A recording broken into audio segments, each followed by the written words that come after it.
नाम मेरा सरदमन शर्मा और ना मैं अलवर का हूँ, ना मैं भरतपुर का हूँ, दोनों के बीच का हूँ। लोहागढ़ की भूमि से आप सभी को प्रणाम निवेदित करता हूँ। कुछ पंक्तियों से मैं आपको ये बताऊंगा कि क्या कारण रहे थे। जैसा विक्रम भाई ने बताया कि मैं ओज की कविताएं पढ़ रहा हूं, क्यों प्रेम की और मोहब्बत की बातें मैं क्यों नहीं कर सकता। कि जो सरेआम निर्दोषों को मारे उनको ताली दी जाती है, जो सरेआम निर्दोषों को मारे उनको ताली दी जाती है, सीमा पर जो खड़े हुए हैं उनको गाली दी जाती है, तब छोड़ छाड़ के सब कुछ मुझको कलम उठानी पड़ती है और मां की पीड़ा मां के बेटों तक पहुंचानी पड़ती है। मां की पीड़ा मां के बेटों तक पहुंचानी पड़ती है। और जब मां की पीड़ा मैं बेटों तक पहुंचाता हूं तो क्या लिखना पड़ता है मुझे, वो देखिएगा कि तब लिखना पड़ता है मुझको राणा प्रताप के भालों को, तब लिखना पड़ता है मुझको राणा प्रताप के भालों को, तब लिखना पड़ता है मुझको उन लोहागढ़ के लालों को, तब लिखना पड़ता है मुझको राणा प्रताप के भालों को, तब लिखना पड़ता है मुझको राणा प्रताप के भालों को, तब लिखना पड़ता है मुझको उन लोहागढ़ के लालों को, तब लिखना पड़ता है मुझको मेवाड़ रियान सताओं को, बलवेदी पर पूत गवाने वाली पन्ना जैसी माओं को, बलवेदी पर पूत गवाने वाली पन्ना जैसी माओं को।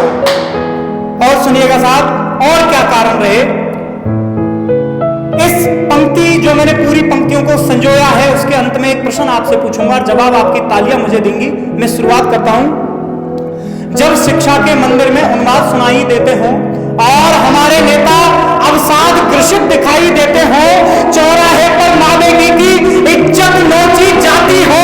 चौराहे पर मां बेटी की इज्जत नोची जाती हो और बाजारों में घर की इज्जत बेची जाती हो, जब दहेज का दानव बेटी को खा जाता हो और यह करने वाला भी जब स्वर्ग पा जाता हो, और यह करने वाला भी जब स्वर्ग पा जाता हो, जब सरहद पर चंद भेड़िए हमको आंख दिखाते हो, 4-5 फुट के होते हैं साहब वो चाऊ माऊ, हमको आंख दिखाते हो,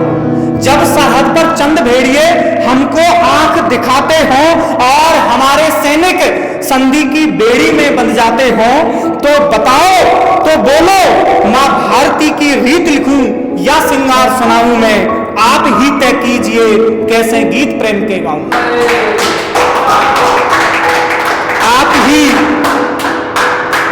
आप ही तय कीजिए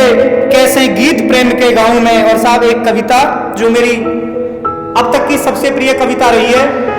पिछले 2 वर्षों से शिक्षक के रूप में मैंने अपना कर्तव्य निर्वहन किया, अभी भी वर्तमान में कर रहा हूं, तब से लेकर अब तक मेरी प्रिय कविता सुनिएगा। एक सैनिक की वंदना है और 4 इसमें बंद हैं। पहला बंद सैनिक की भूमिका, दूसरा उसकी पार्थिव देह घर पर आती है, और तीसरा और चौथा सैनिक की मार्मिक स्थिति। चौथा बंद मेरा सबसे प्रिय बंद कि आओ वंदन करें आज हम सीमा पर खड़े जवान का, आओ वंदन करें आज हम सीमा पर खड़े जवान का, मां भारती के वीर सिपाही देश के गर्व और अभिमान का, आओ वंदन करें आज हम सीमा पर खड़े जवान का, कि सदियों से जो निभा रहा है देश धर्म पर पार्टी को, निज बाहुबल से जीता है जिसने कश्मीर की घाटी को, अरे तपते सूरज में भी जो बारूदों से खेला है, और तेज सर्दी में जहां पर लगा बर्फ का मेला है, अरे जूझ गया दुश्मन से देखो, याद करो बलिदान का, आओ वंदन करें आज हम सीमा पर खड़े जवान का। दोस्तों, हमारे यहाँ अलवर के ही एक प्रसिद्ध कवि हैं श्री बलवीर सिंह करुण जी, जिनका निवास भी दूसरी तरफ है, शायद यहाँ से 100 मीटर दूर होगा। उनकी 2 पंक्तियां मुझे याद आ जाती हैं। वो लिखते हैं कि अगर पौरुष महकती शाम के अधीन हो जाए, अगर पौरुष महकती शाम के अधीन हो जाए, तुम ही बोलो कि रण में बाजुओं को कौन तोलेगा, यदि हम भी चुम्बन चमाटों की भाषा बोलने लगे, यदि हम भी चुम्बन चमाटों की भाषा बोलने लगे, तो लवली भाई आप बताना, तो फिर आग की भाषा कौन बोलेगा। तब कहता हूं कि आओ वंदन करें आज हम सीमा पर खड़े जवान का। और सुनिएगा कि उसकी बहन की शादी है और बहन की शादी पर उसको छुट्टी नहीं मिलती है, तो एक पाती लिखता है है, पाती यानी कि पत्र, वो पत्र बहन के पास पहुंचता है, क्या संवेदना है, क्या पीड़ा है कि पता उसे भी है कि घर में शादी बहना की है, पता उसे भी है कि घर में शादी बहना की है, लेकिन आतंकी ना घुसाएं, सोच सीमा पर रहना ही है, शादी पर बहना ना रोए, इसीलिए पाती भिजवाता है, देकर सांत्वना खुद को कैसे मन ही मन मुस्काता है, पूछो दिल पर क्या बीती होगी, याद करो सम्मान का, आओ वंदन करें आज हम सीमा पर खड़े जवान का। उसके साथ पार्थिव जो देह है, शादी के फेरे भी नहीं होते, 7 फेरे विदा भी नहीं होती कि उसकी पार्थिव देह जो होती है शहीद की, सैनिक की, हमारे की, वो घर पर आ जाती है। सोचिएगा कि इधर उसकी डोली उठने वाली है बहन की और इधर पार्थिव देह वो आ रही है उस भाई की जो शादी में भी नहीं आ पाया। क्या बीती होगी सुनिएगा, मेरा सबसे मार्मिक बंद कि डोली भी ना उठ पाई कि लिपट तिरंगा आता है। अरे डोली भी ना उठ पाई कि लिपट तिरंगा आता है, देख तिरंगा सबको अचानक कलेजा मुंह को आता है, लगती है रोने बहना, मित्रों लगती है रोने बहना, पिता आंसू खूब बहाता है और माँ की तो पूछो मत तुम, माँ जो ममता का रूप कि माँ की तो पूछो मत तुम, सीधा बेहोशी को पाती है लवली भाई कि माँ की तो पूछो मत तुम,